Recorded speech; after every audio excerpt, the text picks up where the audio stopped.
quelque chose d'utile. Donc, si vous voulez vendre et faire des profits, c'est bien, c'est normal. Mais imposez-vous de pouvoir vous convaincre vous-même d'avoir mis dans vos offres une valeur qui défend le prix que vous obtenez, afin d'avoir la conscience tranquille et afin que même si votre client découvre le quart de prix, vous soyez à l'aise à lui expliquer cet écart de prix et qu'il trouve que c'est difficile. Moi, je fais par exemple avec mon épouse des fois, des ouvriers viennent travailler, il dit 20 000. Elle dit c'est trop cher, on va donner 5 000.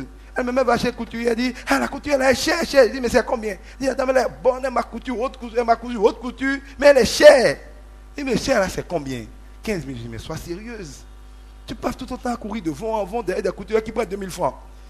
Ils prennent ton tissu une fois, la première fois ils te donnent, après ça ne vient jamais. Le tissu revient mal découpé, on le garde pendant 3 mois. Tu passes ton temps à t'énerver. Tu tombes sur quelqu'un qui est parfaite. Et parce qu'elle fatigué 15 000 francs une tenue, tu cries.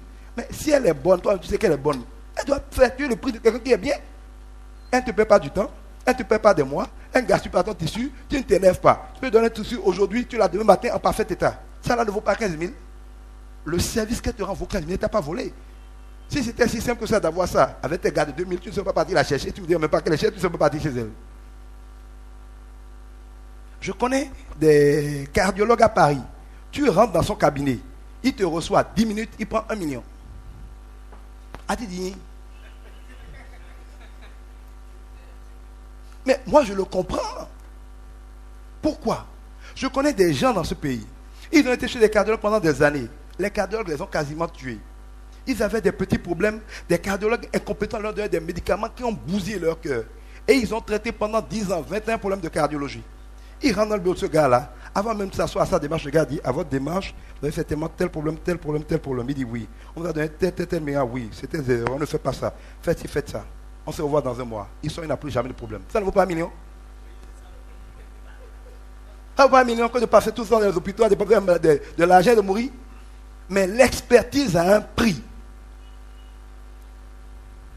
L'expertise a un prix. Il y a des professeurs d'université qui prennent 10 000 francs l'heure. Moi, je facture 3 millions, 5 millions parfois une journée de 4 heures de temps. Mais celui qui m'écoute, il sait que quand il m'a écouté 3 heures de temps, si c'est par exemple une brasserie qui vend de la bière, ceux qui vont en faire lui rapportent des milliards. Donc lui, il est content de n'avoir payé que 3 millions. Il sait que ça vaut plus que ça. La valeur d'un bien ne dépend pas du temps passé à le faire. Pour pouvoir régler le problème d'une personne qui a un problème de cœur en 2 minutes, tu sais combien d'années le gars a passé à l'université et combien d'années de pratique, d'expérience, de lecture ont fait qu'en 1 minute, tu dis ce que tu es, puis tu as fini avec ton problème de cœur. Tu dis, il a parlé 1 minute, il a pris 1 million. Mais tu sais ce qu'il a fait pendant toute sa vie pour qu'en parlant 1 minute, tu puisses régler ton problème? Non, je ne dis pas d'avoir honte de facturer son prix. Quand quelqu'un a de la valeur, il applique son prix. Le client n'est pas bête. Si un client paye un prix, c'est parce que quand il regarde ce que ça lui rapporte, ce que ça le coûte, il sait que c'est rentable. Mais il ne faut pas faire des prix où vous-même vous savez que c'est parce que la dame est idiote que je l'ai eu. Parce que dans ce cas, c'est un péché. Et cela peut ne pas vous bénir. Et le problème que vous allez avoir, vous qui êtes décrété, c'est quoi? À celui auquel on donne, on est plus exigeant. Si un païen ne connaît pas Dieu, il y a des choses qu'il fera, l'argent va sortir. Mais toi, tu es déjà trop proche de Dieu. Tu es un serviteur de Dieu. Donc, Dieu, c'est comme quand on aime un enfant, à la première cataracte, on le réprimande immédiatement parce qu'on ne veut pas qu'il prenne de mauvaises habitudes. Donc, tu ne peux pas être quelqu'un qui aspire à suivre Dieu et Dieu va te pardonner certaines choses qui pardonnent un païen parce qu'il veut rapidement te mettre sur le bon chemin pour que tu ne sois pas un arbre qui grandisse tordu, mais un arbre qui grandisse droit, dont il sera fier. Après aussi, parfois, c'est une question de secteur d'activité. Je vous ai déjà parlé de vocation. On ne le fait pas souvent, mais ce n'est pas vrai qu'il y a des techniques pour tout réussir. Ce n'est pas vrai. Je l'ai cru moi-même pendant longtemps. Tout ce qu'on enseigne là, je dirais que c'est des techniques pour réussir, toutes choses étant égales par ailleurs. La réalité, c'est que la réussite est le produit de la faveur divine. Qu'est-ce que ça veut dire? Quand Dieu t'a donné rendez-vous quelque part, et tu es là, et tu fais ce qu'il t'a demandé de faire, il règle tous les problèmes pour que ça marche. Mais si Dieu t'a envoyé, par exemple, supposons que Dieu veut que tu sois, je ne sais pas, Zémidian, c'est un exemple. Il faut bien des gens pour déplacer la population. Et toi, tu dis que tu veux être chauffeur de taxi. Tu vas te mettre dans le taxi. Dieu va te créer tous les problèmes du monde pour que tu sois découragé, que tu sors du taxi. Et pendant ce temps, quelque chose se dira, mais si tu es les Midian seulement, si tu es les Midian, il y a des Midian qui ont encore plus d'argent que toi. C'est-à-dire que Dieu dit, je suis le bon berger. Jésus était un berger. David, l'homme selon le cœur de Dieu, était un berger. Abraham, le père de la foi, était un berger. Moïse, le père de la loi, était un berger. Jacob, le père d'Israël, était un berger. Dieu n'a jamais donné le pouvoir à quelqu'un qui n'est pas capable de garder des moutons. On a des problèmes dans le Bénin, parce que les gens qui ne sont pas capables de garder des moutons ont des fonctions importantes. Ça veut dire quoi concrètement? Regardez David. Un père qui ne se rappelle même pas de lui a confié des moutons. Lion vient prendre mouton. Personne là, il peut dire, lion est venu manger le mouton. Qui va dire que, qu'est-ce que tu... Lion est venu manger le mouton. Ici, les gens te disent que c'est pas venu manger tes poules. C'est fini, non, tu peux dire quoi? C'est pas venu manger tes poules, c'est venu manger tes poules. Mais David poursuit un lion, se bat avec un lion, déchiquette un lion pour lui reprendre un mouton qu'on lui a confié. Un ours est venu attaquer le lion. David a affronté l'ours pour protéger un simple mouton. Il est dans les montagnes, sous le froid, sous le soleil, dans la nuit, dans la journée, en train de veiller sur de simples moutons. Celui qui peut avoir ce niveau de fidélité sur des moutons, on peut lui confier des hommes. Ici, les gens meurent dans les hôpitaux. Tu as des femmes enceintes qui arrivent. Les médecins disent, je suis en grève. Et ils voient la femme jusqu'à elle meurt. Ça ne leur dit rien. Tu confies à des gens comme ça des moutons, tu vas venir trouver un seul.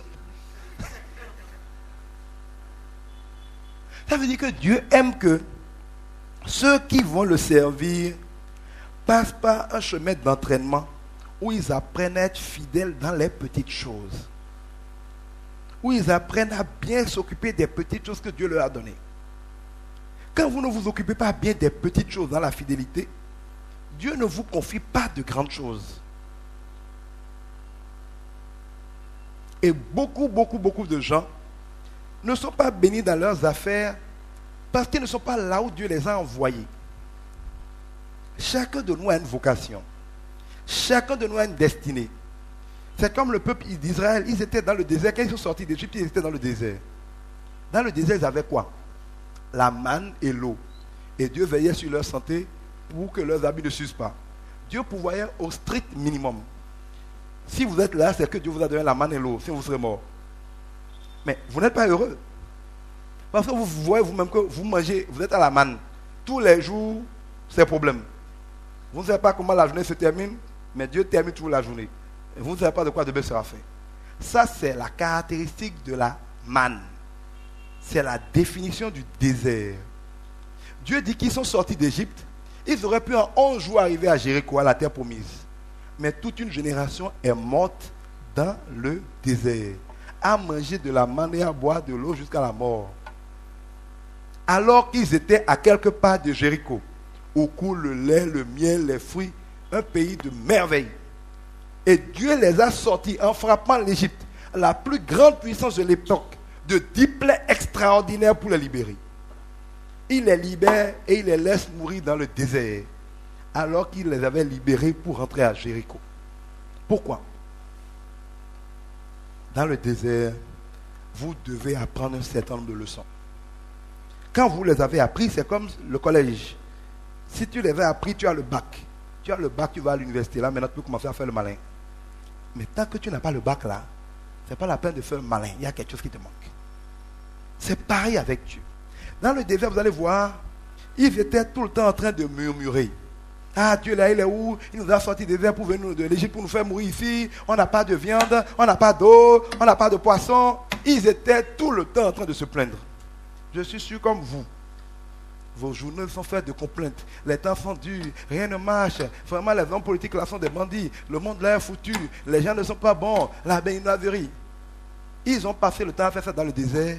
Et chaque fois, Dieu les a frappés de morts, de serpents venimeux. À chacune de leurs complaintes, Dieu appliquait une punition sévère. Et parfois, beaucoup d'entre eux sont morts.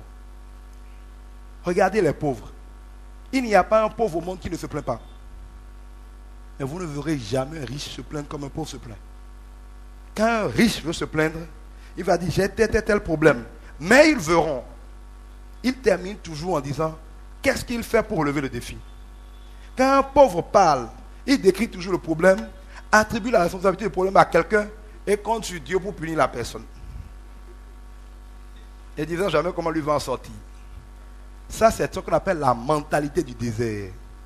Ça a valu à toute une génération de personnes pourtant appelées à Jéricho de mourir. L'impatience. Dans le désert, il faut être patient. Moïse est monté 40 jours à Dieu pour aller obtenir des choses pour le peuple. Le temps qu'ils reviennent, c'était déjà trop long. Ils ont commencé à faire leurs idoles. On dit obéis à Dieu. Tu ne mens pas pendant 2 jours, ou bien tu payes ta dîme une fois. Si dans la semaine tu n'as pas l'argent, tu te demandes déjà à quoi ça servir de payer la dîme.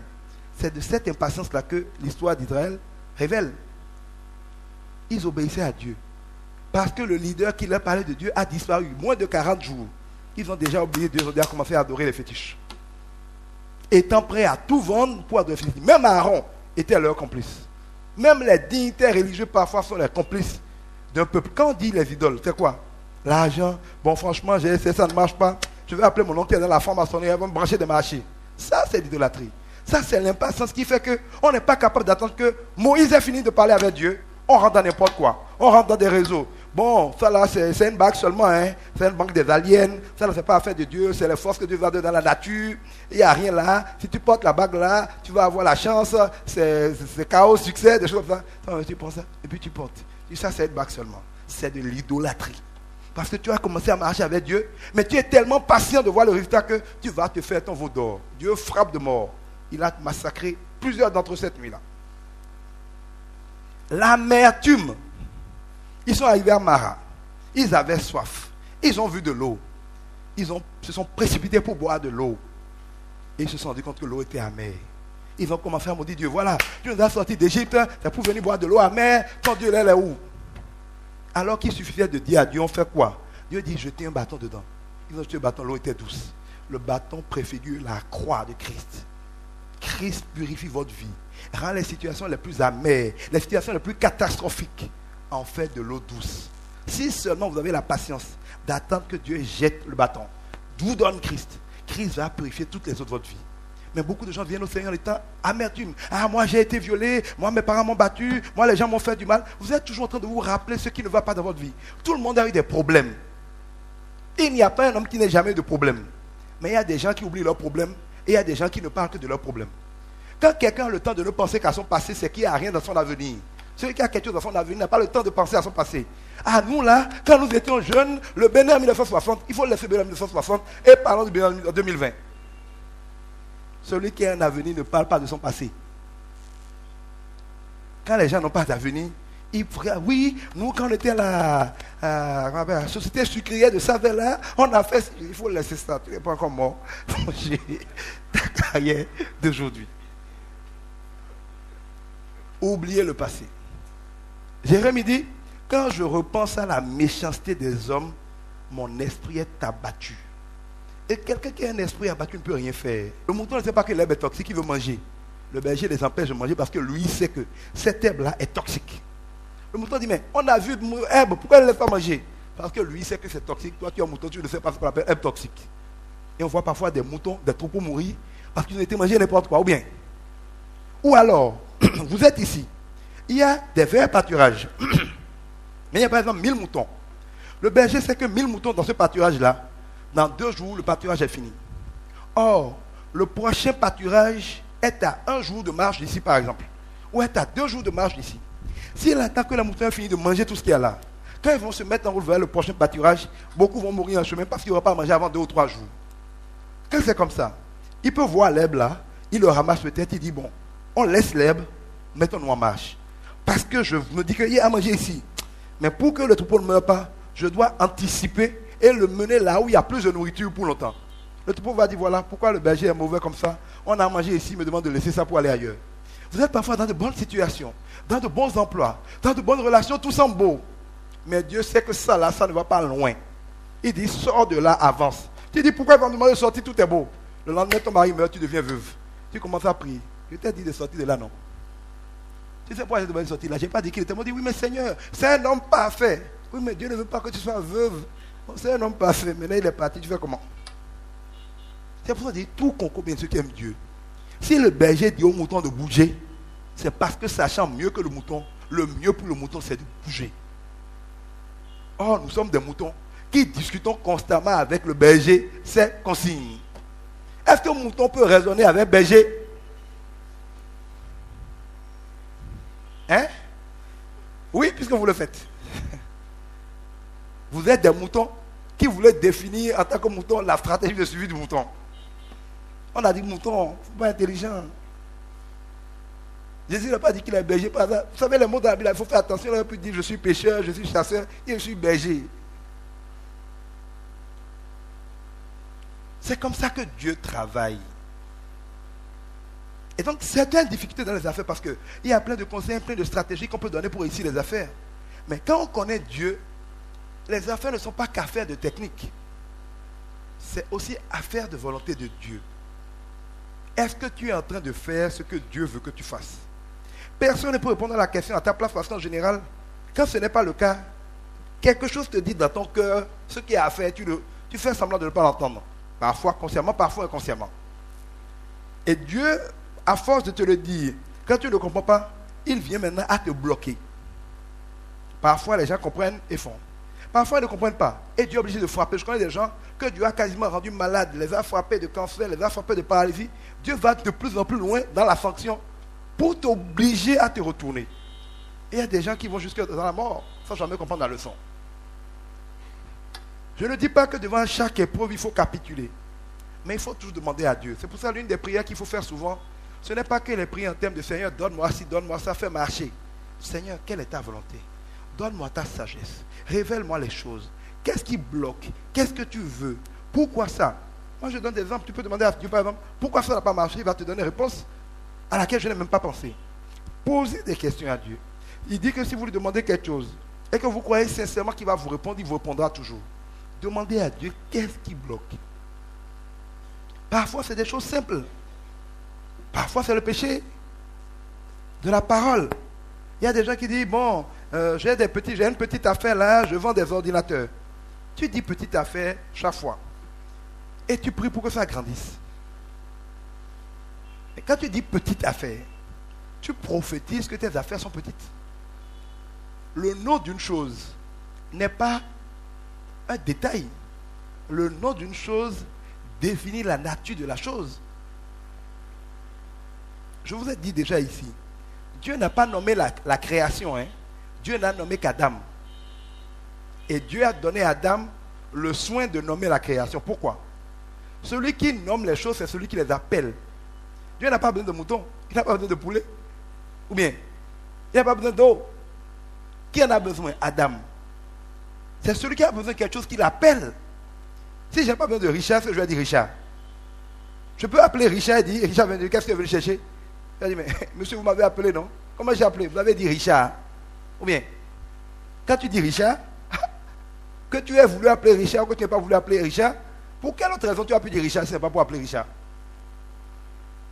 Ou bien, le nom d'une chose dit comment t'appelles-tu? Comment on t'appelle? C'est-à-dire, comment on fait pour t'appeler, pour te faire venir?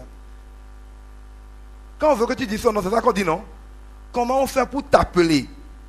Et tu dis, je m'appelle, donc on m'appelle. Si tu veux m'appeler, dis Richard. Comment appelles-tu tes affaires? Petite entreprise. Donc, si tu veux appeler une petite entreprise, il faut m'appeler régulièrement petite entreprise. Et après, prier pour que l'entreprise soit grande. Comment tu peux avoir un poulet et prier pour qu'il devienne un mouton? C'est possible? Tu appelles un mouton. Non, tu appelles un poulet. Quel poulet là? Tu commences à prier sur le prix devienne un mouton. C'est possible? C'est possible. C'est ça que vous faites. Bon, j'ai une petite affaire de carte de recharge là, mais Dieu va faire ça, va grandir. Autant dire, j'ai un petit poulet, je vais prier, il va devenir mouton. En déclarant, la vie et la mort sont au pouvoir de la langue. Ce n'est pas votre langue que vous serez justifié ou condamné. Quand tu dis petite entreprise, tu as bloqué ton entreprise à petite. Si Dieu fait le contraire, il n'est pas sérieux. Tu vas au tribunal. Écoutez, la Bible est claire. Dieu est le roi des rois. Il est le magistrat.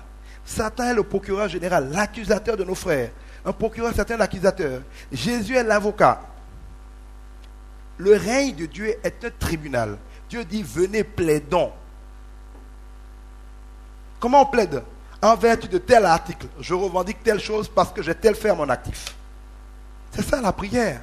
Seigneur, tu as dit que si je t'obéis, tu vas me bénir. Je t'ai obéi, bénis-moi. Tu as dit que la vie et la mort sont au pouvoir de la langue. Je décrète que je suis heureux, je suis béni. Bénis-moi. Prier, c'est citer la parole de Dieu qui est la loi et demander à Dieu de la mettre en application comme on demande à un magistrat. On est d'accord? Tu vas au tribunal. On dit tu as des affaires, tu veux combien de revenus? Si vous pouvez me donner un petit revenu de 30 000 francs par mois, ce sera pas mal. J'ai une petite affaire. Le greffier enregistre. Tu sors là, tu dis, Seigneur, il faut faire en sorte qu'il me donne au moins 1 million comme indemnité. Tu as dit devant le juge que tu avais tu as besoin d'un petit revenu de 30 000. Tu rentres chez toi maintenant, tu pries pour dire que tu voudrais avoir 1 million. Par quelle magie, alors que tu as dit devant le magistrat et le greffier 30 000, par quelle magie ils vont décider? Le tribunal n'a pas le droit, même si un juge pense que tu dois avoir 1 million. Quand on t'a demandé combien tu veux, tu as dit je veux 30 000. Si le magistrat te donne plus de 30 000, les autres vont dire que c'est un corrompu. Pourquoi il va te donner plus que toi-même tu as demandé? Est-ce que vous me suivez? Pourquoi Dieu vous donnerait plus que vous demandez vous-même? Satan va dire, mais Dieu, depuis quand tu es devenu injuste? Le gars dit, il a petite entreprise. Et toi, tu donnes grande entreprise. Depuis quand un magistrat donne plus que les gens demandent? Vous parlez mal. Cette affaire-là, toutes mes affaires ne marchent pas, ça commence et puis ça se termine mal. En tout cas, Dieu va faire ici. Tu dis que toutes tes affaires se terminent mal. Tu appelles la situation de toutes tes affaires se terminent mal. Qu'une se termine mal de plus. C'est toi qui l'as appelé. Ou alors dans votre cœur, vous avez peur. À force d'avoir quelques échecs, même quand un grand succès arrive, on se dit, c'est trop beau pour être vrai, ça va encore se passer comme toutes les autres fois. En faisant ça, vous êtes en train d'avoir le comportement des Israélites qui dit, Jéricho c'est bien beau, mais il ne faut pas me blaguer. Dieu ne peut pas me donner ça là, c'est trop beau pour être vrai. Et Dieu dit qu'il vous en soit fait selon votre foi. Comme vous avez dit que je ne peux pas vous entrer là-bas, et que là-bas vous serez massacrés par les géants, qu'il en soit ainsi pour vous. Et ils n'ont jamais vu Jéricho. Et c'est ça le problème de l'esclavage. Quand on a été trop souvent esclave de l'échec, c'est arrivé à moi-même. Quand pendant 10 ans tu t'es battu, rien n'a marché. Quand Dieu veut te bénir, les choses arrivent.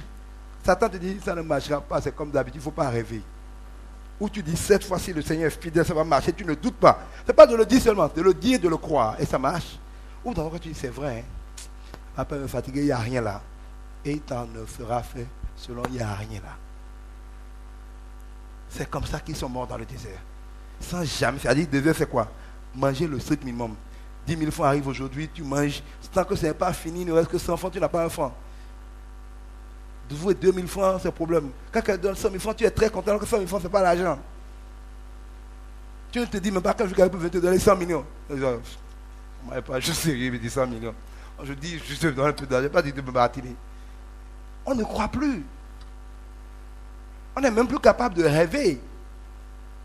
Parce qu'on a tellement été dans l'esclavage et la pauvreté que notre esprit ne veut même plus croire à la richesse. Donc quand Dieu dit je vais te bénir, on dit quasiment au fond de nous, un peu comme Sarah, Dieu, il ne faut pas même baratiner. On parle des choses sérieuses ici.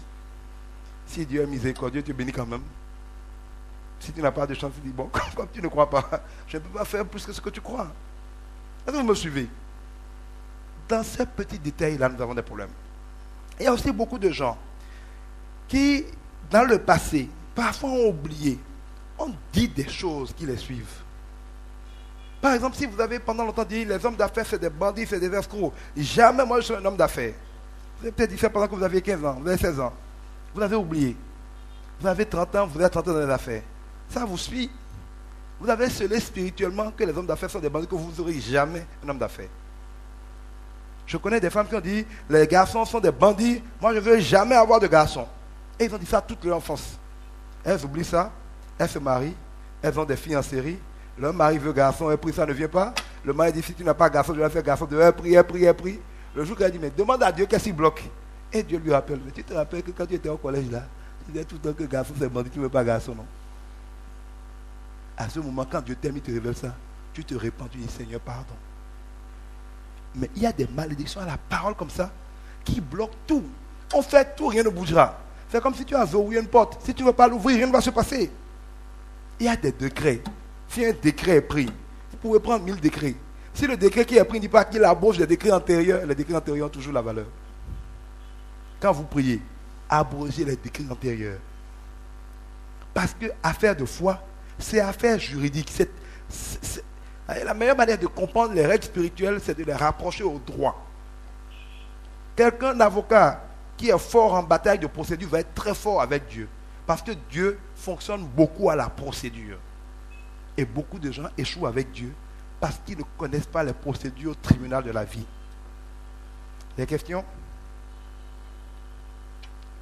C'est des détails qui font que parfois vous vous battez, rien ne bouge. Il faut les intégrer. Et il faut avoir un cœur à servir Dieu. C'est vrai que quand on sert Dieu, Dieu nous bénit. C'est vrai que quand nous nous occupons des affaires de Dieu, sincèrement, Dieu nous bénit. Mais Dieu n'est pas un prostitué. Je l'ai déjà dit ici, je vous le réexplique. Parce que si vous ne comprenez pas, ça fait faire des petits détails comme ça que Dieu bloque, les gens ne comprennent pas.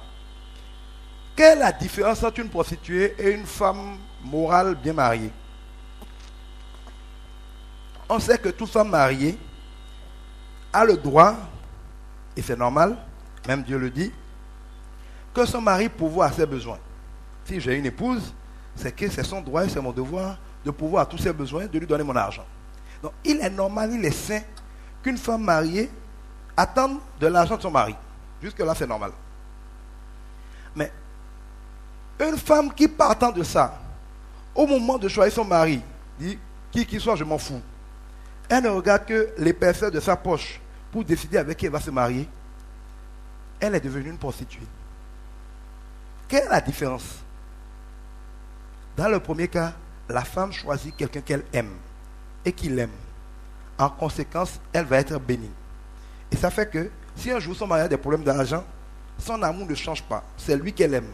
Dans l'épreuve, elle est là. Dans la douleur, elle est là. Dans la richesse, elle est là. Mais l'autre femme dit, moi, tous les hommes sont pareils. Quitte à avoir des hommes, autant prendre celui qui est bien riche. Si un gars n'est pas déjà bien marié, pour ne pas m'emmerder, il va être souvent avec sa femme, et qui n'est pas riche, capable de payer villa, terrain et maison, et voiture, ça ne m'intéresse pas. Elle prend le mari de quelqu'un qui a beaucoup d'argent, elle s'accroche à ça. En se disant, avec lui au moins je vais avoir beaucoup d'argent. La finalité est peut-être la même, mais la démarche est différente. Ça, c'est une démarche de prostituée. C'est une alliance bâtie sur l'intérêt. Il est vrai que l'alliance avec un homme donne la bénédiction, mais si l'alliance est bâtie sur la motivation de la bénédiction, elle devient de la prostitution. Vous me suivez? Est-ce que vous me suivez? C'est pareil avec Dieu. Nous les hommes encore, on n'est pas très intelligents. Avec un peu d'adresse, les femmes peuvent nous baratiner. On ne fait pas toujours la différence entre une prostituée et celle qui nous aime. Et c'est pareil pour les femmes, elles subissent aussi les hommes. Maintenant, il y a des gigolos. Il y a plein de femmes aujourd'hui, dès que le papa a un peu d'argent, elles ont plein de copains, elles ne savent plus qui les aime, qui est là parce que le papa a de l'argent. Donc, c'est maintenant dans les deux cas. On ne sait pas toujours qui est dans une logique de prostitution avec nous. Et c'est souvent les plus attentionnés au départ. Mais c'est quand tu as le moins de problèmes. Si tu as l'habitude de lui donner 1 million par mois, le jour où tu dis que tu n'as que 100 000, à sa réaction, tu sauras qui tu as vraiment épousé. Tu ne vas même pas la reconnaître. Elle va dire, pourquoi je vais essayer?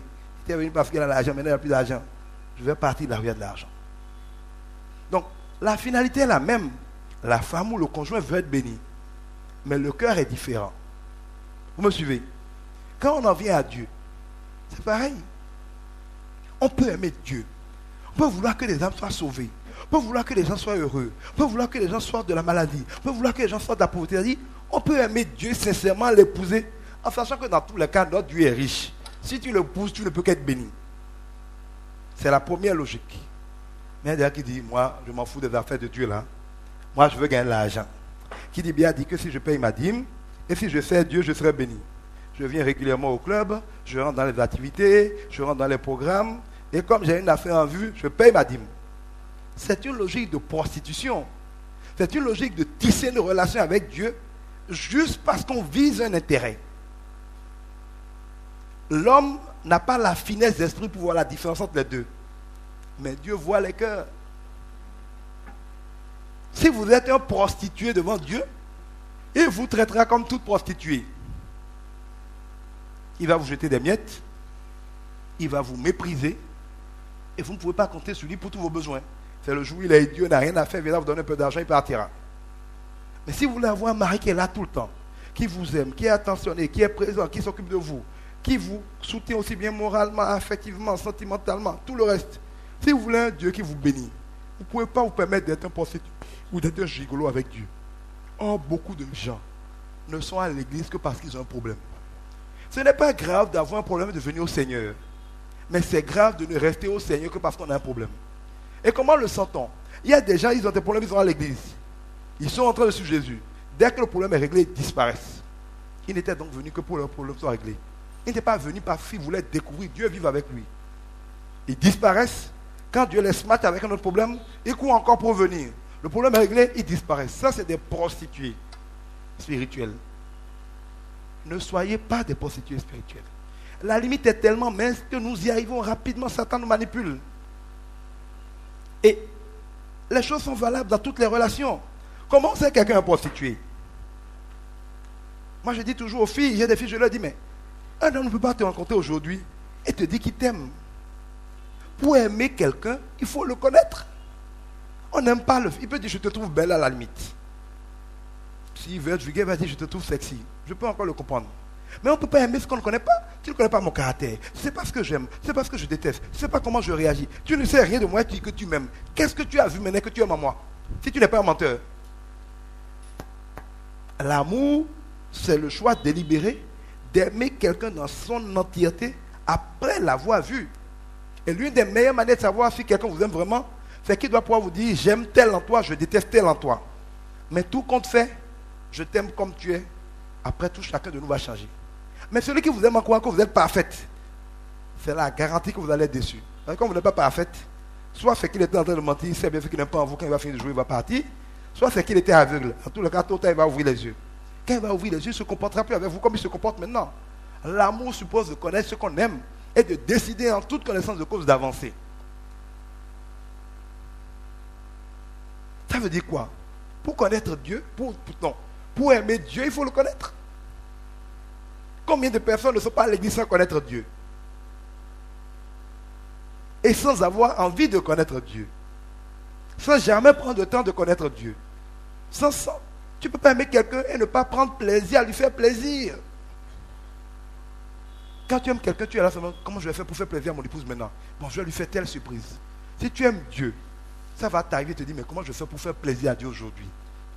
Mais si toi tu ne penses à Dieu que parce qu'il te manque 1000 francs, parce qu'il te manque le carburant, parce que tu cherches un emploi, parce que tu cherches un mari, parce que tu es malade, quand toi tu penses à Dieu, c'est toujours parce que tu as un problème, cela veut dire que tu n'es pas loin d'un prostitué. Ce n'est pas grave, Dieu ne veut pas la mort du pécheur, mais il faut te repentir. Si tu veux aller loin avec Dieu, il faut tomber amoureux de Dieu. Et si tu découvres Dieu, tu ne peux que tomber amoureux de lui. Mais tu ne peux pas tomber amoureux de Dieu sans le connaître. Le problème c'est que on peut blaguer les hommes, mais on ne blague pas Dieu. Quand vous parlez à Dieu là, il sait ce qu'il y a dans votre cœur. Il ne vous méprise pas parce que vous ne l'aimez pas. Mais il ne vous aidera pas à grandir avec lui sans l'aimer. Parce que si vous laissez grandir sans l'aimer, vous deviendrez dangereux. Dieu est tellement puissant. Je vais vous dire une dernière chose. Dieu est tellement puissant que quand il vous donne son onction, l'onction vous donne un pouvoir tel que si vous n'avez pas bon cœur, l'onction vous détruit. Le meilleur exemple, c'est Satan. Quand vous lisez bien la Bible, Satan a été victime de sa beauté, de sa puissance, de sa sagesse. La Bible même dit qu'il a été corrompu par sa beauté, par sa sagesse, par son excellence.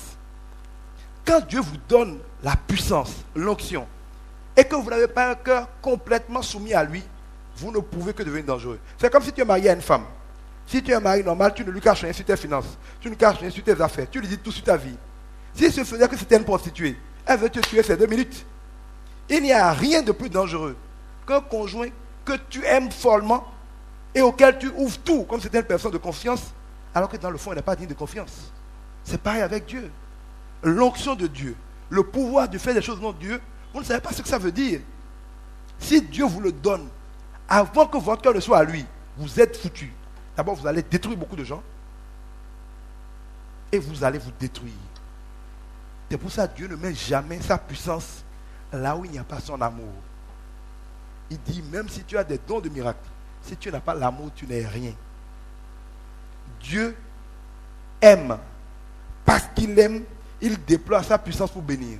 Il ne déploie pas sa puissance pour bénir là où il n'y a pas son amour. Vous voulez aller guérir un malade. Vous avez devant le malade. Vous pouvez mentir à tout le monde, hein, Dieu connaît votre cœur. Ou vous êtes là pour montrer aux gens que vous êtes un grand chrétien. Regardez, je vais prier, il va guérir. Tu pries, rien ne va se passer. Ce n'est pas que Dieu ne veut pas le guérir. Dieu peut te laisser partir et le guérir. Mais il ne te permettra pas de pouvoir jouer le shogun qui vient de prier, d'imposer les mains, et puis les gens ont guéri. Dieu voit que tu n'es pas venu prier. Parce que tu as de l'amour pour lui. Ah, le pauvre, regardez comment il souffre. Il est malheureux. Ce n'est pas toi, hein. Au nom de Jésus, ça ne sera jamais ton cas. Regardez comment il souffre. Il est malheureux. Il n'arrive pas à dormir. Puis, tu peux aller prier. Tu pleures quasiment tellement. Tu souffres pour lui. Tu pleures, Seigneur, pourquoi? Pourtant, tu es capable de le guérir. Quelque chose. Et quand tu intercèdes, ce n'est pas le miracle qui te plaît. C'est l'amour que tu as pour lui. La souffrance que tu peux accepter. Tu es prêt à tout, même pas dire, Seigneur, fais n'importe quoi, mais fais quelque chose, je ne te lâche pas. Tu jeûnes pour lui. Dieu voit que ton cœur déborde d'amour pour lui. Rapidement, tu vas avoir un miracle. C'est pour ça que beaucoup de gens s'agitent. Ils parlent en langue, ils font les agiter, ils font des programmes. Finalement, Dieu ne fait aucun miracle. Ils sont obligés d'aller voir les féticheurs pour simuler des miracles dans leur programme. Parce qu'ils n'ont pas l'amour. Dieu veut l'amour. Si un enfant de 3 ans a de l'amour pour quelqu'un, il peut lui imposer, mais la personne va guérir. L'amour. Vous faites les choses pourquoi? Parce que vous aimez ou parce que vous voulez montrer que vous êtes puissant? Je rappelle, on peut mentir aux hommes et à soi-même. On ne ment pas à Dieu. Si vous voulez avoir de la puissance, débrouillez-vous pour avoir de l'amour. S'il n'est pas l'amour, suppliez Dieu de vous mettre son amour à cœur. Mais sans amour, Dieu ne vous fait pas confiance. Parce qu'un homme sans amour est un collaborateur de Satan. Satan est le prototype d'une personne qui a de l'onction sans avoir l'amour. Ça devient un destructeur. Et c'est pour ça que tant que quelqu'un n'a pas d'amour, Dieu ne lui donnera jamais de l'onction. Plus vous allez avoir de l'amour, plus vous allez avoir de l'onction.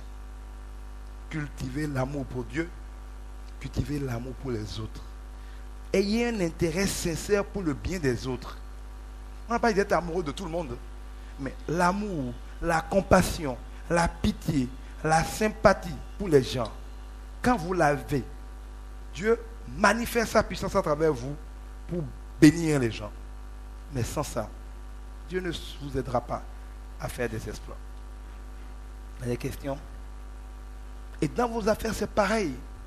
Des affaires par amour, ce sera toujours différent des affaires pour gagner de l'argent. Les deux donnent de l'argent. Mais quand vous faites affaire par amour, même quand vous êtes là, moi je suis des fois, je réfléchis, mais qu'est-ce que je peux faire maintenant pour faire quelque chose qui va apporter une bénédiction extraordinaire aux gens dans l'immobilier? Je suis là comme ça seulement, je réfléchis. Et je sais que l'argent va sortir, mais ce n'est pas ça mon problème.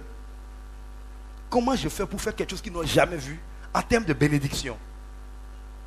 Comment je fais quand je vois par exemple un vieux, j'ai vu un vieux la dernière fois. Il a travaillé à la présidence toute sa vie. Il a 17 enfants. Il n'a pas une parcelle. Il n'est pas seul, ils sont nombreux au pays. Mais ça m'empêche de dormir. Et j'ai commencé à réfléchir. Et c'est après que j'ai dit, mais c'est cet amour-là pour lui. Un gars, il a été à il n'a pas une parcelle, il a 17 enfants. Qu'est-ce qu'il peut me donner? Il peut rien me donner. Il n'a rien à me donner. Mais son problème me faisait réfléchir. Je n'ai peut-être pas trouvé une solution pour lui. Mais le souci que son problème m'a donné m'a inspiré des soucis, des solutions pour d'autres personnes. Des solutions qui aujourd'hui vont me rapporter beaucoup d'argent. Mais je n'ai pas réfléchi à ça en pensant à l'argent. J'ai réfléchi d'abord à un problème qui me touchait. C'est pour ça qu'on dit en français, l'altruiste trouve sans chercher ce que l'égoïste cherche sans trouver. Ayez du cœur, surtout dans les affaires. Des questions? Il y a plein de questions au tableau. Il est quelle heure?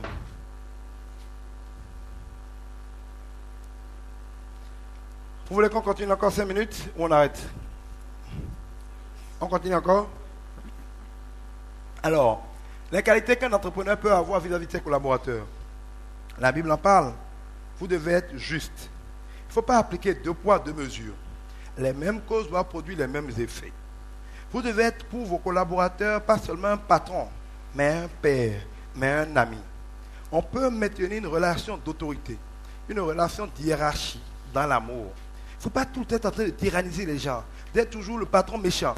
Il y a des moments où il faut mettre de l'autorité, il y a des moments où il faut rendre l'ambiance détendue, pouvoir parler avec les gens, faire des activités sociales avec les gens. Un bon patron est à la fois un père, un patron, un ami, un conseiller, un éducateur. Vous devez non seulement exploiter les gens, mais vous devez chercher à les faire grandir, à les équiper, à les outiller. Vous devez prier pour eux. Si vos collaborateurs sont bons, vous allez réussir. S'ils sont mauvais, vous allez échouer. Vous devez prier pour vos collaborateurs. Moïse a prié pour que Dieu mette de son esprit sur ses collaborateurs. Il n'a pas été trop jaloux et trop égoïste pour avoir peur que si Dieu met de son esprit sur ses collaborateurs le dépassent.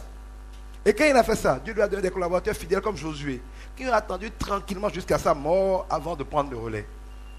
Beaucoup de patrons ont peur que leurs collaborateurs les égalent. Oh, les collaborateurs sont faits pour nous égaler, nous dépasser. Si tes collaborateurs ne te dépassent pas, tu n'es pas un bon patron. Si tes enfants ne te dépassent pas, tu n'es pas un bon patron. Puisque toi, tu es parti d'un point donné. Eux, ils sont censés partir de ton point et grandir. S'ils ne te dépassent pas, tu es un mauvais patron. Si quelqu'un a un enfant en ayant peur que son enfant est plus loin dans la vie que lui, est-ce que c'est un père ça? Vos collaborateurs doivent vous dépasser. Et c'est parce qu'ils vous dépassent que dans vos vieux jours, vous serez tranquille et vos enfants vont défiler devant vous pour vous bénir.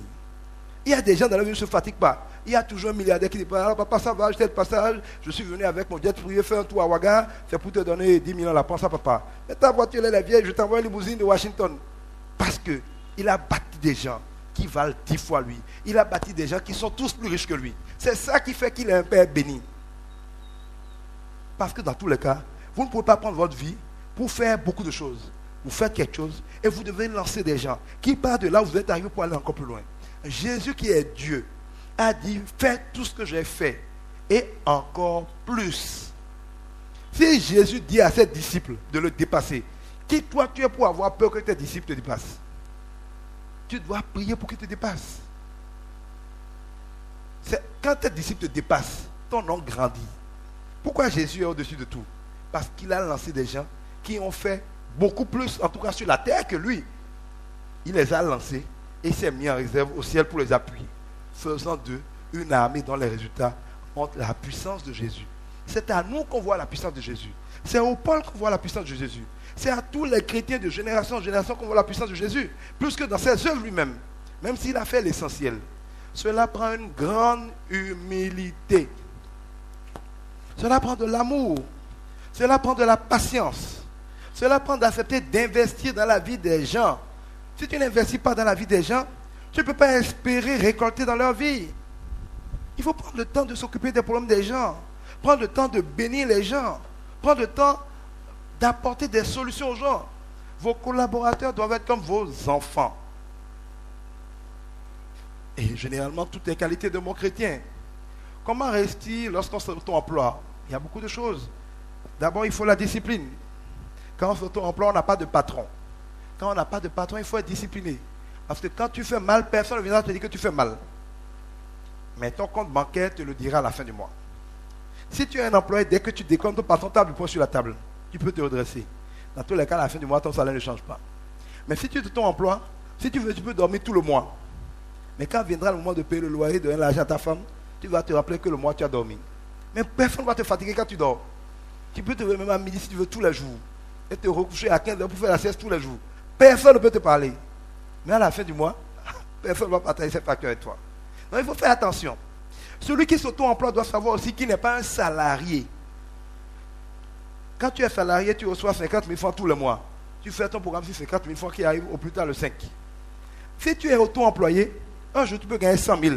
Et ça fait à 6 mois avant que tu vois 1000 francs.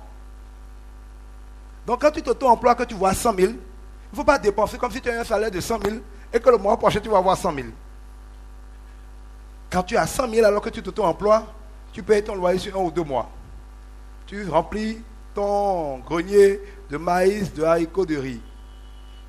Les choses essentielles là, tu les sécurises. Après, si tu n'as pas d'argent, tu peux marcher pour aller au boulot. Tu n'as pas d'argent. Il faut sécuriser l'essentiel avec les revenus qu'on a quand on est à son propre compte. Parce qu'on ne sait jamais de quoi demain sera fait. Il faut aussi éviter de mélanger son capital et ses profits. Il ne faut pas confondre l'argent que vous recevez et l'argent que vous gagnez. Il ne faut pas confondre l'argent que vous recevez et l'argent que vous gagnez. Quand tu vends par exemple des cartes de recharge de 5 000, sur lesquelles tu as peut-être 200 francs, si c'est trop, même pas, 100 francs peut-être de profit, si tu vends 10 cartes, tu as 50 000.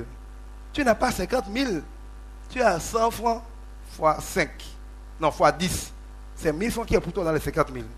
C'est parce que tu as 50 000 en main, tu vas en boîte de nuit avec 5 000, personne ne va rien te dire. Mais quand tu voudras renouveler tes cartes, tu vas te rendre compte que tu ne peux plus prendre que 4. Et progressivement, ça diminue. Un jour, tu n'as plus de 4 ans, combien c'est fini. Il ne faut pas confondre ce que tu as gagné, c'est-à-dire la différence entre ton coût de revient et ton prix de vente, et ce que tu as touché. Ce conseil-là aussi très très important en matière de bénéfices et de calcul des prix. Beaucoup de gens vendent à perte de grandes quantités et font faillite en ayant beaucoup de clients. Je reprends l'exemple de la carte. Tu fais peut-être... Bon, Roméo gagne combien sur une carte de 5 000 francs? Pour que j'ai un chiffre exact. 250, parfait. Donc, tu as appris marketing. Maintenant, il y a MTN qui fout je ne sais trop quoi. Tu envoies SMS à tes amis. Je vends des cartes de recharge. Si vous avez besoin de cartes, envoie-moi simplement SMS, je vous envoie le code, vous allez le payer après. Beaucoup de gens font ça, non? Parfait. Un ami t'appelle ou t'envoie un SMS, il ne va même pas gaspiller une unité. Il dit, envoie-moi carte de 5 000. Tu lui envoies le code. Si encore tu es tranquille dans ta maison, tu amènes tes 5 000 le même jour, c'est bon. Il ne va pas amener, hein? Tu vas envoyer un SMS, 25 francs, il ne va pas répondre. 2 SMS, 50 francs, il ne va pas répondre. Tu finiras par l'appeler. Ça te bouffe peut-être 50 francs de la conversation. Il te promet qu'il va venir demain. Ça fait 100 francs déjà parti. Fermé dit, bon, je suis occupé. Bon, je suis actuellement vers l'ordre des arts, viens me voir. Comme tu étais dépassé d'avoir ton argent, tu prends 20 000 en même temps. Tu vas l'ordre des arts. 300 francs aller, 300 francs de tout, ça fait 600. Tu avais déjà fait 150, ça fait 750 de dépenses. Il te remet 5 000, tu dis, ah, j'ai eu mon argent. Tu avais 250 de profit sur 5 000. Tu as dépensé 750 pour aller chercher les 5 000. Tu as perdu 500 francs dans ton capital. Mais si tu avais un marketing efficace avec MTN qui vous allez jusqu'à 500 personnes, si par exemple 100 personnes, parce que tu avais un gros capital, tu as commandé des cartes, tu fais ça, tu viens de perdre 500 francs fois 100. Tu avais combien? 50 000. Plus tu as des clients dans un mauvais système comme ça, plus tu vois beaucoup d'argent passer, tu vas voir les 5 000 francs fois 100 fois 200. Beaucoup d'argent se passe. Quand l'argent passe, tu ne vois pas dedans, qu'est-ce qu'il y a pour toi? Quand vient le moment de payer des factures, tu n'as plus d'argent. Mais qu'est-ce qui s'est passé? Esprit de malédiction, et de vomi, j'ai fait ceci, les affaires marchent, mais je n'arrive à rien réaliser. Aucune affaire ne marche. L'argent des gens passe beaucoup dans ta main. Mais si toi-même tu gagnes là, tu ne gagnes rien, tu perds de l'argent. Ou tu trouves un autre système. Mais pour pouvoir faire ce calcul, il faut faire de la comptabilité analytique. C'est un gros mot. Mais pour dire, il faut pouvoir faire une comptabilité qui analyse précisément ce que chaque chose coûte avant de fixer les prix. Je prends quelqu'un, par exemple, qui a un congélateur qui vend du poulet, du lapin, du poisson. Il connaît le coût de revient de chaque chose, mais il met une marge arbitraire dessus pour déterminer le prix de vente. Mais c'est une erreur. Si par exemple, je prends, je ne sais pas, peut-être que la dinde, je ne sais pas, ou bien le poulet, quand ça arrive là, en 2 jours, c'est vendu. Alors que peut-être telle catégorie de poissons, comme par exemple, je ne sais pas, le saumon, quand ça arrive là, ça reste là 2 mois avant d'être vendu. Si je dois imputer le coût de l'électricité du loyer sur le saumon, je dois lui imputer beaucoup plus que le coût de l'électricité du loyer pour le poulet qui se vend le même jour. Mais souvent, les gens font équitablement. En faisant équitablement, ils ont un coût de revient trop élevé sur le poulet et un coût de revient artificiellement bas sur le saumon. Le prix de vente qui fixe pour le saumon peut donc être en dessous en réalité de son coût de revient réel. S'il commence à vendre beaucoup de saumon, il va faire faillite. Parce que là où il pense gagner de l'argent, en réalité, il est en train d'en perdre. Je ne sais pas si vous voyez ce que j'essaie de dire. Si vous n'avez pas une lecture assez claire et assez précise de ce que chaque chose vous coûte et vous rapporte, vous faites des volumes en pensant faire des gros profits, alors que vous êtes en train de créer de gros trous. C'est comme ça que les sociétés publiques font souvent faillite. Ça arrive très très souvent aux jeunes entrepreneurs. Il faut donc s'arrêter et s'assurer que les prix sont fixés de manière raisonnable et que la manière dont vous faites vos calculs est vraie. Que là où vous pensez avoir gagné de l'argent, vous avez vraiment gagné de l'argent. Et que ce que vous avez gagné dépasse ce que ça vous a coûté. Presque toujours, les jeunes entrepreneurs font des affaires où leur coût de revient dépasse leur prix. Mais ils pensent que c'est gratuit. Ou bien il a un papa qui a un bureau quelque part, il va imprimer des choses, il va faire des photocopies, il n'intègre pas ça dans ses coûts. Ou bien une femme qui a sa boutique à la maison, elle oublie qu'il y a un loyer, elle oublie que le mari paye les factures d'électricité. Comme elle ne paye pas de loyer, elle ne paye pas de factures d'électricité, elle ne tient pas compte de tout ça. Mais dans tous les cas, le ménage paye tout ça. Elle est donc en train de subventionner le quartier. Ou bien, au bout d'un certain temps, il ferme toujours. Sans compter que, dans par exemple les produits d'hiver, il y a beaucoup de péremptions. Ça périme très vite. Tu achètes des calculs, tu fais des calculs, je vais gagner. C'est souvent des petits sous qu'on gagne dessus. Tu as la malchance, un carton est périmé à la poubelle. Tu as perdu tout ton capital. Mais tu n'avais pas intégré ça. Il faut aussi faire des politiques de prix qui tiennent compte des situations. Quand tu as un produit qui va périmer dans 2 jours, si tu le gardes dans 2 jours, tu jettes tout. Même s'il faut le vendre au 10e de son prix aujourd'hui, vends le prendre au moins 10e au lieu de tout perdre. Vous allez à Tornade, par exemple, des fois, vous allez voir des produits 3 pour le prix d'1. Regardez bien les dates de péremption. C'est que dans 2 jours, dans tous les cas, il va jeter. Si même tu payes 100 francs pour penser aujourd'hui, prends. Parce que demain, il jette. Il faut apprendre à faire des prix qui s'ajustent au contexte. Cela prend un peu de comptabilité analytique. Des gens comme Roméo sont bons pour vous aider à faire ça.